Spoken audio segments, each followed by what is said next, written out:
एक तोते ने बताई वो सच्चाई जिसे दुनिया में कोई भी नहीं जान पाया। तोते ने बताया कि संसार में सबसे बड़ा धर्म क्या है, संसार में सबसे बड़ा दान क्या है और संसार में सबसे बड़ी शक्ति क्या है। बंधुओं, एक बार स्वागत करता हूं मैं आप सभी का आपके अपने YouTube चैनल राधे देहाती ज्ञान गंगा पर। बंधुओं, बहुत समय पहले की बात है। एक गांव में एक शिव मंदिर था और उस शिव मंदिर के बाहर एक बट वृक्ष था। एक तोता और मैना शिव मंदिर के बाहर उस बट वृक्ष पर बैठे हुए थे। प्रतिदिन उनका उठना बैठना वहीं पर होता था। वह दोनों पूरी सच्ची श्रद्धा से भगवान शिव की भक्ति करते थे। एक दिन तोता और मैना दोनों बैठे हुए थे तो तोता मैना से कहती है कि मैं बहुत दिनों से 3 प्रश्नों के उत्तर ढूंढ रही हूँ जो मुझे मिल नहीं रहे हैं। वह कहने लगी कि मुझे जिन 3 प्रश्नों के उत्तर चाहिए उनमें से पहला प्रश्न है कि संसार में सबसे बड़ा धर्म क्या है, दूसरा प्रश्न है कि संसार में सबसे बड़ा दान क्या है और मेरा तीसरा और आखिरी प्रश्न है कि संसार में सबसे बड़ी शक्ति कौन सी है जो यमराज को भी झुका सकती है। जब मैना तोता से यह 3 प्रश्न पूछती है तो तोता मैना से कहता है कि ठीक है, मैं तुम्हें एक कहानी सुनाता हूँ। इस कहानी से तुम्हें तुम्हारे तीनों प्रश्नों के उत्तर मिल जाएंगे। मैना, अब तुम मेरी एक बात गौर से सुनो। तुम शांत मन होकर के बैठ जाओ और ध्यान से इस कहानी को सुनो। मैना शांति से बैठ जाती है और बड़े ध्यान से कहानी को सुनने लग जाती है। तोता कहानी शुरू करता है और तोता कहानी सुनाने लगता है। बंधु, मैं कहानी शुरू करूं उससे पहले आप सभी लोग अपनी पूरी सच्ची श्रद्धा से कमेंट बॉक्स में राधे राधे जय श्री कृष्णा जरूर लिख दें। हे माता लक्ष्मी, हे राधा रानी, जो भी भक्त कमेंट बॉक्स में जय राधा रानी जय श्री कृष्णा लिखे उसके घर में कभी लक्ष्मी की कमी ना रहे, उसका घर परिवार हमेशा हंसता मुस्कुराता खुशहाल रहे। तोता कहानी शुरू करते हुए कहता है कि मैना, बहुत समय पहले की बात है। धर्मपुर नामक एक नगर हुआ करता था और उस नगर में एक बहुत बड़ा धनी सेठ रहता था। वह सेठ दान पुण्य में बहुत विश्वास रखता था, हमेशा गरीबों की सेवा किया करता था और असहाय व्यक्तियों को भी मदद करता था। उसके 2 पुत्र थे। बड़े पुत्र का नाम था धर्मवीर और छोटे पुत्र का नाम था करमवीर। धर्मवीर थोड़ा गंभीर स्वभाव का था परंतु करमवीर शरारती और चंचल स्वभाव का था। करमवीर जब बड़ा हुआ तो उसने अपने पिता से एक घोड़े को लाने के लिए जिद की। उसके पिता ने उसे एक सुंदर सा घोड़ा खरीद कर दे दिया। घोड़ा पाकर करमवीर बहुत खुश हुआ। अब वह प्रतिदिन उस घोड़े पर सवार होकर नगर में घूमने के लिए जाया करता था। गर्मियों के दिन थे। एक दिन जब वह नगर का भ्रमण कर रहा था तो घूमते घूमते वह एक ऐसे स्थान पर पहुंच गया जहां पर कहीं भी पानी पीने की कोई व्यवस्था नहीं थी। इस समय करमवीर को बहुत प्यास लग रही थी। प्यास लगने के कारण करमवीर इधर उधर पानी को ढूंढने लगा, लेकिन उसे पानी कहीं भी नजर नहीं आ रहा था। करमवीर का घोड़ा भी बहुत प्यासा था और वह भी पानी पीना चाहता था। करमवीर और करमवीर का घोड़ा दोनों ही प्यासे थे। उन दोनों को बहुत तेज प्यास लगी हुई थी और उनकी हालत बहुत खराब। पानी ढूंढते ढूंढते दोनों एक ऐसे स्थान पर पहुंच जाते हैं जहां पर एक गरीब इंसान पानी पिला रहा था। कहने का मतलब है वो प्याऊ चला रहा था।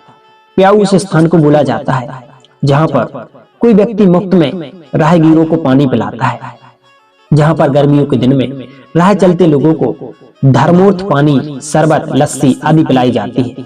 वह गरीब इंसान पानी पिला रहा था। करमवीर और उसका घोड़ा उस गरीब व्यक्ति के पास पहुंच जाते हैं। वहां पर पानी पीने वालों की लंबी कतार लगी हुई थी। उस रास्ते में वही एक ऐसा स्थान था जहां पानी पीने वाली व्यवस्था थी। दूर दूर से थके हुए व्यक्ति वहां आते और प्याऊ पर पानी पीकर अपनी प्यास बुझाते थे। लोग पानी पीने के बाद में उस पानी पिलाने वाले गरीब व्यक्ति को धन्यवाद देते हैं और तरह तरह के आशीर्वाद देते हैं। वे कहते हैं कि भगवान तुझे लंबी उम्र दे, भगवान तुझे खुश रखे और तेरे घर में अन्न और धन के भंडार हमेशा भरे रहे, तुम्हारे घर में सुख शांति रहे। इस तरह से उस आदमी को कोई ना कोई आशीर्वाद मिलता रहता। जब तोता मैना से कहता है कि तुम मेरी बात को ध्यान से सुनना, करमवीर भी देख रहा था कि जो भी लोग वहां पानी पी रहे थे वह पानी पीने के बाद उस आदमी को आशीर्वाद दे रहे थे। कुछ आशीर्वाद देता कोई कुछ आशीर्वाद देता, आशीर्वाद देता रहता। इस तरह से वह व्यक्ति उन सभी लोगों का आशीर्वाद लेकर बहुत खुश होता। करमवीर गौर से इस बात को देखता और यह भी सुनता रहता कि लोग किस किस तरह का आशीर्वाद उस गरीब आदमी को दे रहे हैं, उस पानी पिलाने वाले आदमी को दे रहे हैं। अब करमवीर अपने घोड़े के साथ आगे बढ़ा। करमवीर ने वहां पर पानी पिया और अपने घोड़े को भी पानी पिलाया। उसके बाद वह एक तरफ एक पेड़ की छाया में बैठ गया और काफी देर तक वह यह सब देखता रहा। कुछ देर बाद उसने महसूस किया कि यह व्यक्ति इस तरह से प्यासे लोगों को पानी पिलाकर बहुत पुण्य का काम कर रहा है। यह सब सोचते हुए उसके मन में विचार आया कि क्यों ना मैं भी एक प्याऊ खोलूं, ताकि मैं भी इसी तरह से लोगों की प्यास को और जीव जंतुओं की प्यास को बुझा सकूं, लोगों को पानी पिला सकूं और उनसे आशीर्वाद प्राप्त कर सकूं। यह बात करमवीर के मन में बैठ जाती है और वह निर्णय कर लेता है कि मैं ऐसा अवश्य करूंगा। उसके बाद वह अपने घर की तरफ चल पड़ता है। पूरे रास्ते में उसके मन में यही विचार चलते रहते हैं कि मुझे भी उस व्यक्ति की तरह प्यासे लोगों को पानी पिलाना है, मुझे भी लोगों से आशीर्वाद प्राप्त करना है। विचारों में डूबा हुआ वह अपने घर पहुंच जाता है।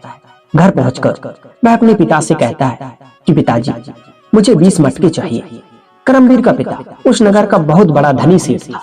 उसके पास किसी चीज की कोई भी कमी नहीं थी। उसके अपने बेटे के मुंह से 20 मटकों को लेने की बात सुनकर उसे बहुत हैरानी हुई। वह सोचता है कि उसका पुत्र ऐसा क्यों कह रहा है। अपने पिता की सोच में डूबा हुआ देखकर जब करमवीर फिर से कहता है कि पिताजी, मुझे 20 मटके चाहिए, तो करमवीर से उसका पिता पूछता है कि बेटा, यह मटके तुझे किस लिए चाहिए? हमारे घर में तो किसी चीज की कमी नहीं है, नौकर चाकर, धन दौलत सब कुछ है, इन मटकों का क्या करोगे? करमवीर अपने पिता से कहता है कि पिताजी, मैं एक प्याऊ चलाना चाहता हूँ। मैं एक प्याऊ की व्यवस्था करूंगा जहाँ पर मैं प्यासे लोगों को पानी पिलाने का काम करूंगा। करमवीर की बात सुनकर उसका पिता कहता है कि ठीक है बेटा, हम किसी ऐसी जगह पर प्याऊ का निर्माण करा देंगे और वहां पर पानी पिलाने की किसी मजदूर को लगा देंगे जो वहां पर प्यासे लोगों को पानी पिलाता रहेगा। पर करमवीर कहता है कि नहीं पिताजी, लोगों को पानी मैं अपने हाथों से पिलाऊंगा। करमवीर का पिता यह समझ नहीं पाता कि वह ऐसा क्यों कह रहा है, लेकिन उसकी जिद के कारण वह आगे मान जाता है। वह करमवीर को एक ऐसे स्थान पर ही प्याऊ खोल देता है जहाँ दूर दूर तक पानी की कोई व्यवस्था नहीं थी। बहुत से लोग उस रास्ते से आते जाते थे। तोता मैना को कहानी सुना रहा है और मैना बड़े ध्यान से सुन रही है। फिर तोता कहता है कि करमवीर एक ऐसी जगह पर प्याऊ लगा लेता है जहाँ लोग दूर दूर से उस स्थान पर आते हैं और पानी पीते हैं। करमवीर बड़े प्यार और श्रद्धा के साथ सभी लोगों को पानी पिलाता है। अब करमवीर को भी उसी तरह के आशीर्वाद मिलते जैसे उस पानी पिलाने वाले व्यक्ति को मिलते थे। करमवीर को भी लोग उसी तरह आशीर्वाद देते कि तुम्हारी बहुत लंबी उम्र हो, तुम्हें जीवन में सभी खुशियां मिले, तुम खुश रहो, तुम्हारा परिवार खुश रहे। करमवीर ऐसे आशीर्वाद पाकर बहुत प्रसन्न होता है। एक दिन उस नगर में जहाँ करमवीर प्याऊ चलाता था और प्यासे लोगों को पानी पिलाता था, वहां पर यमराज के जमदूत किसी जीवात्मा को पकड़ कर ले जा रहे थे। जब वह जमदूत करमवीर के नजदीक से गुजर रहे थे तो उनकी नजर करमवीर के प्याऊ पर पड़ जाती है और वहां पर खड़े होकर देखने लगते हैं। वह देखते हैं कि करमवीर सभी को बड़े प्यार से पानी पिला रहा है। सभी प्यासे लोग पानी पीकर और आशीर्वाद देकर वहां से जा रहे हैं। जमदूत जब यह सब देखते हैं तो वो फैसला करते हैं कि क्यों ना हम भी करमवीर के पास जाकर पानी पीकर आए। यमराज के यमदूत मनुष्य के भेष में आ जाते हैं और पानी पीने के लिए करमवीर के प्याऊ पर पहुंच जाते हैं। वह यमदूत जाकर करमवीर से पानी पीते हैं। पानी पीकर चुपचाप वहां से चले जाते हैं। कुछ दिन निकलने के बाद यम के वे चारों दूत फिर से उसी नगर से किसी जीवात्मा को लेने के लिए आए थे। जब वह जीवात्मा को लेकर उसी रास्ते से वापस जा रहे थे तो फिर वे करमवीर को देखते हैं और करमवीर के प्याऊ से थोड़ी दूर पर रुक जाते हैं। फिर से आदमी का भेष बनाते हैं और पानी पीने के लिए करमवीर की ओर चल पड़ते हैं। जैसे ही वह करमवीर के पास पहुंचते हैं, करमवीर उन्हें पहचान लेता है और करमवीर कहता है कि भाई, तुम कहाँ के रहने वाले हो? करमवीर उनसे कहता है कि भाई, तुम कुछ दिन पहले भी यहाँ पर पानी पीने के लिए आए थे, आज फिर आए हो, तुम कहाँ के रहने वाले हो? तुम क्या काम करते हो? यमराज के दूत कहते हैं कि हम व्यापारी हैं, हम व्यापार करते हैं, हमारा इस रास्ते से आना जाना लगा रहता है। जब भी हम दूर दराज से व्यापार करके आते हैं तो हम इसी रास्ते से आते हैं, हम जाते भी इसी रास्ते से हैं, इसीलिए तुम्हारे प्याऊ पर पानी पीते हैं। करमवीर को उनकी बातों पर विश्वास हो गया। इसके बाद जब भी वह चारों वहां से आते जाते तो करमवीर की प्याऊ पर पानी पीते और इसी तरीके से आते जाते करमवीर से उनकी मित्रता हो जाती है। करमवीर और यमदूतों की मित्रता हो जाने के बाद समय के साथ साथ भाई लोग घनिष्ठ मित्र बन जाते हैं। तोता मैना से यह बात कह रहा है और मैना बड़े ध्यान से सुन रही है। तोता मैना से कहता है कि जब भी यमराज के दूत किसी जीवात्मा को लेने जाते तो वो पानी पीने के लिए जरूर जाते। अब उन लोगों में गहरी मित्रता हो चुकी थी। अब वह घंटों घंटों बैठकर करमवीर से बातें करते, वह बातें करके वापस चले जाते। इसी तरह समय निकलता चला गया। एक दिन करमवीर के विवाह का समय आ गया तो उसने अपने चारों मित्रों को निमंत्रण दिया। वह चारों मित्र जो यमराज के दूत थे, शादी के बाद जमदूत वापस चले गए। उसके बाद कुछ दिन का समय और निकल गया। एक दिन यमराज अपने दूतों से कहते हैं कि कल तुम्हें एक करमवीर नाम के व्यक्ति के प्राण हरने हैं। यमराज की यह बात सुनकर चारों जमदूत परेशान हो जाते हैं, क्योंकि करमवीर उनका गहरा मित्र था। उनकी समझ में ये नहीं आ रहा था कि भाई आप क्या करें। यमराज चारों दूतों में से सबसे छोटे यमदूत से कहते हैं कि तुम कल विशाला नाग बनकर के उस करमवीर को डसोगे, उसके बाद तुम सभी उसे यहाँ लेकर आओगे। यमराज का आदेश पाकर चारों यमदूत मृत्युलोक आ जाते हैं। मृत्युलोक में आकर वह सीधे करमवीर के पास पहुंच जाते हैं। वह करमवीर के पास पहुंचकर पहले उससे बातें करते हैं, उसके प्याऊ पर पानी पीते हैं। अचानक जमदूत रोने लग जाते हैं, क्योंकि करमवीर उनका गहरा मित्र था। वह अपने ही मित्र को लेने जाने वाले थे, इसलिए दुखी होकर वह चारों यमदूत जोर जोर से रोने लगते हैं। करमवीर यह देखकर परेशान हो जाता है और उनसे पूछता है कि मित्रों, तुम क्यों रो रहे हो? इस नगर में किसी ने तुमसे कुछ कहा है, तुम परेशान किया है? आप मुझे बताइए, मैं अपने पिता से कहकर उस व्यक्ति को सजा दिलवाऊंगा। तब यमराज के चारों दूत कहने लगते हैं कि नहीं मित्र, नगर में हमसे किसी ने कुछ नहीं कहा है। उनकी बात सुनकर करमवीर सोच में पड़ जाता है और कहता है कि मित्रों, जब इस नगर में किसी ने तुमसे कुछ कहा नहीं है तो फिर तुम लोग क्यों रो रहे हो? रोने का कारण क्या है? सबसे छोटा यमदूत, जो और भी ज्यादा जोर जोर से रोने लग पड़ा और वह चिल्ला चिल्ला कर रो रहा था, क्योंकि उसे करमवीर से कुछ ज्यादा ही प्यार था, इसलिए उसे सबसे ज्यादा दुख हो रहा था। करमवीर उसे कहता है कि मित्र, तुम इतना जोर जोर से क्यों रो रहे हो? आप लोग मुझे अपनी परेशानी बताइए तो सही। अब सबसे छोटा यमदूत बोला कि मित्र, यदि तुम जिद कर रहे हो तो ठीक है, मैं तुम्हें बता ही देता हूँ। वह कहता है कि मित्र, असल में हम इंसान नहीं हैं, हम चारों यमदूत हैं। जब भी हम इस नगर में आते हैं तब हम किसी ना किसी के प्राण हरने के लिए आते हैं, क्योंकि यही हमारा काम है। उसके बाद तुम्हारे प्याऊ पर पानी पीने के लिए आते हैं। धीरे धीरे हमारी तुमसे मित्रता हो गई। करमवीर कहता है कि भाई तो ठीक है, लेकिन तुम रो क्यों रहे हो? तब छोटा यमदूत बोलता है कि मित्र, तुम हमारे सच्चे मित्र हो और हम तुमसे बहुत ज्यादा प्रेम करते हैं। तुम्हारा अंतिम समय आ चुका है, कल ठीक 12 बजे तुम्हारी मृत्यु का समय है। अब आगे यमदूत कहता है कि दोस्त, कल तुम्हारे प्राण हरने वाले हैं, कल 12 बजे तुम्हारी मृत्यु हो जाएगी। हमें कल 12 बजे तुम्हारे प्राण हरकर ले जाने का आदेश है। मैं इसलिए रो रहा हूँ कि मुझे विशाला नाग बनना है। मैं नाग का रूप धारण करूंगा और तुम्हें डस लूंगा। बाद में हम तुम्हारे प्राणों को लेकर जमलोक जाएंगे।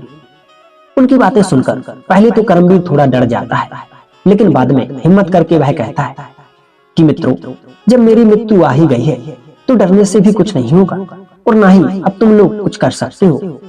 तुम क्यों डर रहे हो? उसके बाद करमवीर कहता है कि कोई बात नहीं, जो भी व्यक्ति इस संसार में आया है एक ना एक दिन तो उसे जाना ही पड़ेगा। इस बार मेरी बारी है और कल मैं जा रहा हूँ। इसमें घबराने वाली कौन सी बात है? आप लोगों का जो काम है कीजिए, मुझे मृत्यु से कोई भय नहीं है।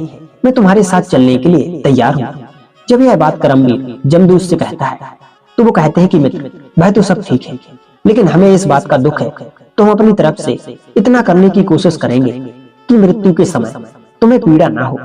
सबसे छोटा यमदूत कहता है कि मित्र, कल मैं नाग बनकर 12 बजने से 10 मिनट पहले तुम्हारे घर पर तुम्हें डस लूंगा और ठीक 12 बजे तुम्हारी मृत्यु हो जाएगी। करमवीर कहता है कि ठीक है, कोई बात नहीं। उसके बाद करमवीर अपना प्याऊ बंद करके अपने घर चला जाता है। करमवीर का कुछ ही दिन पहले विवाह हुआ था। करमवीर की पत्नी बहुत सुंदर, सुशील और पतिव्रता स्त्री थी। घर जाकर करमवीर अपनी पत्नी से मिलता है, अपने पिता से मिलता है, लेकिन किसी से भी वह कुछ नहीं कहता। करमवीर जानता था कि कुछ ही घंटों के बाद उसकी मृत्यु हो जाएगी। अगले दिन सबसे मिलने के बाद जब वह स्नान ध्यान करने के बाद वापस अपनी पत्नी से मिलने के लिए सीढ़ियों पर चढ़ रहा था, तो वह देखता है कि सीढ़ियों में छोटा जमदूत नाग बनकर बैठा हुआ है। जैसे करमवीर उस नाग को देखता है तो वह उसे पहचान लेता है कि यह वही मेरा मित्र है और नाग बनकर मुझे डसने के लिए आ पहुंचा है। करमवीर और उस नाग में बात होती है। करमवीर उस नाग बने हुए जमदूत से कहता है कि ठीक है, आप आ गए हो और मेरा समय आ गया है, मेरा समय पूरा हो गया है, आप मुझे डस लीजिए। करमवीर कहता है कि मैं जानता हूँ, अब कुछ ही समय बचा है, मेरी मृत्यु हो जाएगी। करमवीर और उस नाग की बातें करमवीर की पत्नी सुन रही थी। वह सोचती है कि कुछ ही समय बाद मेरे पति की मृत्यु हो जाएगी, मैं विधवा हो जाऊंगी, तो फिर मैं जीकर क्या करूंगी। वह भगवान का ध्यान करने लगती है और प्रभु से विनती करती है कि प्रभु, आपका यह कैसा न्याय है, अभी कुछ ही दिन पहले मेरा विवाह हुआ है, अभी तो मैंने यह संसार भी ठीक से नहीं देखा और आप मेरा संसार उजाड़ रहे हो। वह भगवान का ध्यान करके इस प्रकार ईश्वर से प्रार्थना करती है। जिस समय जमदूत नाग बनकर करमवीर को डसने वाला था, उसी समय उस नगर में एक विधवा महिला एक पुत्री को जन्म देती है। उस महिला के पति की कुछ दिन पहले ही मृत्यु हुई थी और वह महिला विधवा हो गई थी। वह महिला अपने पिता के घर में रह रही थी। जिस समय वह नाग करमवीर को डसने वाला था, उसी समय वह महिला एक बच्चे को जन्म देती है और उसे बहुत भूख लग रही थी। जब उसे भूख लगती है तो वह अपने पिता से कहती है कि पिताजी, मुझे कुछ खाने के लिए दीजिए। उसका पिता कहता है कि पुत्री, मैं तो बहुत निर्धन हूँ, भीख मांगकर खाता हूँ, आज भिक्षा में जो कुछ भी मिला था वह सब तो खत्म हो चुका है। जब वह विधवा महिला भूख को सहन नहीं कर पाती तो पिता से कहती है कि पिताजी ठीक है, अगर आप मुझे कुछ खाने को नहीं दे सकते तो मैं इस बच्चे को ही खा लेती हूँ जिसे मैंने अभी जन्म दिया है।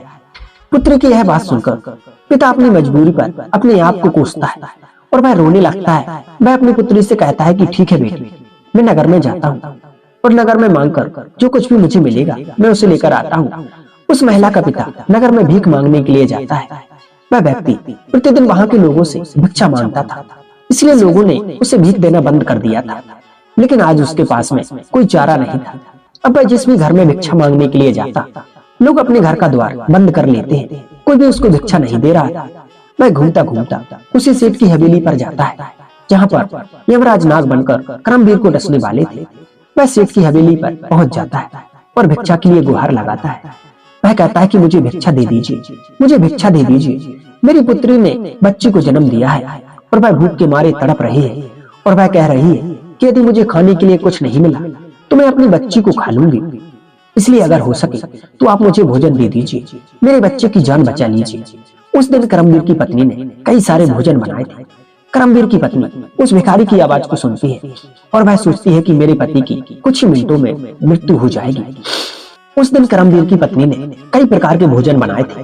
करमवीर की पत्नी उस भिखारी की आवाज को सुनती है और वह सोचती है कि मेरे पति की कुछ ही मिनटों बाद मृत्यु हो जाएगी, इस भोजन को कौन खाएगा, इस भोजन को कोई नहीं खाएगा, तो इससे अच्छा है कि मैं इस भोजन को इस बूढ़े व्यक्ति को दे दूं ताकि इसकी बेटी भोजन खा सके। जब मेरे पति की मृत्यु हो जाएगी तो मैं भी सती हो जाऊंगी, इसके बाद इस भोजन को कौन खाएगा। यही सोचकर करमवीर की पत्नी वह सारा भोजन उस बूढ़े व्यक्ति को दे देती है। वह बूढ़ा व्यक्ति भोजन लेकर दौड़ा दौड़ा अपने घर आता है और अपनी पुत्री को 36 प्रकार के भोजन खिलाता है। उस वृद्ध व्यक्ति की पुत्री जिसने बच्चे को जन्म दिया था, वह बहुत ही शौक से पेट भरकर भोजन करती है और संतुष्टि होने के बाद अपने पिता से कहती है कि पिताजी, यह भोजन तो बहुत ही स्वादिष्ट था, यह इतने प्रकार के भोजन आपको कहाँ से मिले, यह आपको किसने दी। वह वृद्ध व्यक्ति बताता है कि पुत्री, यह सब मुझे हमारे नगर के सेठ की बरबधू ने दिए हैं। यह सुनकर उस वृद्ध व्यक्ति की पुत्री उस नगर सेठ की बधू को आज आशीर्वाद दे देती है। आशीर्वाद देते हुए वह कहती है कि उसका सुहाग बना रहे, उसका सुहाग हमेशा अमर रहे। जब वह आशीर्वाद देती है तो उधर भगवान विष्णु का सिंहासन हिलने लगता है, क्योंकि वह जो आशीर्वाद देती है कि भोजन देने वाली महिला का सुहाग हमेशा अमर रहे, यानी उसको कभी भी कुछ ना हो। और दूसरी तरफ करमवीर की पत्नी का सुहाग तो कुछ ही मिनटों में मरने वाला है, उजड़ने वाला है। लेकिन ऐसे समय पर वह विधवा महिला आशीर्वाद दे देती है कि मुझे भोजन देने वाली महिला का सुहाग हमेशा अमर रहे। उस समय आशीर्वाद और यह आवाज उसकी आत्मा से निकलती है कि मुझे भोजन देने वाली महिला का सुहाग हमेशा अमर रहे। जैसे ही वह महिला जो आशीर्वाद देती है, उधर श्री हरि विष्णु का सिंहासन हिलने लगता है। तब भगवान श्री हरि विष्णु नारद को बुलाते हैं और उनसे कहते हैं कि नारद, जरा देखो मेरे कौन से भक्त पर इतना बड़ा संकट आया है जो मेरा सिंहासन हिल रहा है। नारद जी मन की गति से चलकर मृत्यु लोक में आते हैं और देखते हैं कि करमवीर की मृत्यु होने वाली है और कुछ ही मिनटों में यमराज नाग बनकर डसने वाले हैं। उधर सेठ की बहू को एक गरीब विधवा ने अपनी आत्मा से और अपने मन से इतना बड़ा आशीर्वाद दिया है कि मुझे भोजन देने वाली महिला का पति अमर रहे, उसका सुहाग अमर रहे। अब नारद जी श्री हरि विष्णु के पास जाते हैं और उन्हें यह पूरी कहानी बताते हैं। तब श्री हरि विष्णु स्वयं मृत्यु लोक में आते हैं और जो उस महिला ने करमवीर की पत्नी को आशीर्वाद दिया था, उस महिला के आशीर्वाद को उसका आवरण बनाकर श्री हरि विष्णु करमवीर को ढक देते हैं। और उधर जैसे ही समय होता है, यमदूत नाग बनकर करमवीर को डस लेता है। नाग के डसने का करमवीर पर कोई असर नहीं होता है। यमदूत करमवीर के मरने का इंतजार कर रहा था, लेकिन जब वह देखता है कि करमवीर पर उसके डसने का कोई असर नहीं हुआ और वह पहले की तरह ही ठीक है, तब यमदूत सोचने लगता है कि मेरे एक बार डसने से अच्छे अच्छे लोग भी नहीं बचते, तो यह कैसे हो गया, यह कैसे बच गया। यमदूत फिर तीव्र गति से विष के साथ और उसको दोबारा डसता है, लेकिन करमवीर को कुछ भी नहीं हुआ। यमराज तीव्र गति से फिर से डसता है, लेकिन उसे फिर भी कुछ नहीं हुआ, क्योंकि कहते हैं ना कि जाको राखे साइया, बाको कोई नहीं मार सकता। जिसके ऊपर मालिक का सहारा होता है, मालिक की कृपा होती है, उसका कोई बाल भी बांका नहीं कर सकता। इसके बाद वह चारों यमदूत वापस यमराज के पास जाते हैं। 3 बार डसने के बाद भी करमवीर का बाल भी बांका नहीं हुआ, उसकी मृत्यु नहीं हुई। यह बात तोता मैना से कह रहा है और मैना बड़े ध्यान से सुन रही है। तोता कहता है कि अब तुम ध्यान से सुनो, अब तुम्हें तुम्हारे सवालों के जवाब मिलने वाले हैं। तुम्हारा पहला सवाल है कि संसार में सबसे बड़ी शक्ति क्या है, तो उसका जवाब है कि संसार में सबसे बड़ी शक्ति वह होती है जो आत्मा से परमात्मा में लीन हो जाए। परमात्मा में लीन होकर कही हुई बात ही सबसे बड़ी शक्ति होती है, जो यमराज को भी वापस लौटा देती है। वह करमवीर का कुछ नहीं बिगाड़ सकता, जिसकी वजह से यमदूत करमवीर का कुछ नहीं बिगाड़ सके। सबसे बड़ी शक्ति आशीर्वाद होती है। परमात्मा में लीन होकर दिया गया आशीर्वाद ही सबसे बड़ी शक्ति है, जो यमदूत को भी पीछे हटा देती है। तुम्हारा दूसरा प्रश्न है, सबसे बड़ा धर्म क्या है? तो सबसे बड़ा धर्म जरूरतमंद लोगों को दान देना है। जहाँ पर जरूरत नहीं है, अगर आप वहाँ पर दान कर रहे हैं तो उसका कोई महत्व नहीं है। इसलिए दान हमेशा किसी जरूरतमंद को देना चाहिए, जिससे वह संतुष्ट हो सके। अघाए हुए को दान देने से कोई लाभ नहीं हो सकता, इसलिए वह आपकी वस्तु का उपयोग भी नहीं करे। जरूरतमंदों को देंगे तो वह आपकी वस्तु का उपयोग करेगा और आपको दुआ देगा, जिससे आपका पुण्य बढ़ेगा। दान हमेशा उदार एवं शुद्ध मन से ही किसी को देना चाहिए। किसी को दान देते समय उसे यह जताकर दान नहीं देना चाहिए कि आप उसकी मदद करके उस पर एहसान जता रहे हैं। फिर तोता मैना से कहता है कि तुम्हारा तीसरा सवाल है कि सबसे बड़ा दान क्या है? तो सबसे बड़ा दान अन्नदान है, यानी अनाज या भोजन का दान। भूखे व्यक्ति को भोजन खिलाना ही सबसे बड़ा दान है। इससे बड़ा दान कोई नहीं होता। जब भूखे को भोजन खिलाते हैं तो उनकी आत्मा तृप्त होती है। तो कई बार ऐसा आशीर्वाद, अटल सत्य आशीर्वाद उनके मन से निकलता है कि भाई यमदूत को भी वापस लौटा देता है, मौत को भी टाल देता है। गरीब को दान करना व भूखे को खाना खिलाना ही भगवान की असली भक्ति है। इसलिए सबसे बड़ा दान भूखे को भोजन कराना, यानी कि अन्नदान करना होता है। बंधुओं, इस तरीके से तोता मैना के तीनों सवालों के जवाब दे देता है और मैना सवालों के जवाब पाकर खुश हो जाती है। दर्शक बंधु, आपको कहानी कैसी लगी कमेंट बॉक्स में जरूर बताएं। साथ ही कमेंट बॉक्स में राधे राधे, जय श्री कृष्ण जरूर लिखें।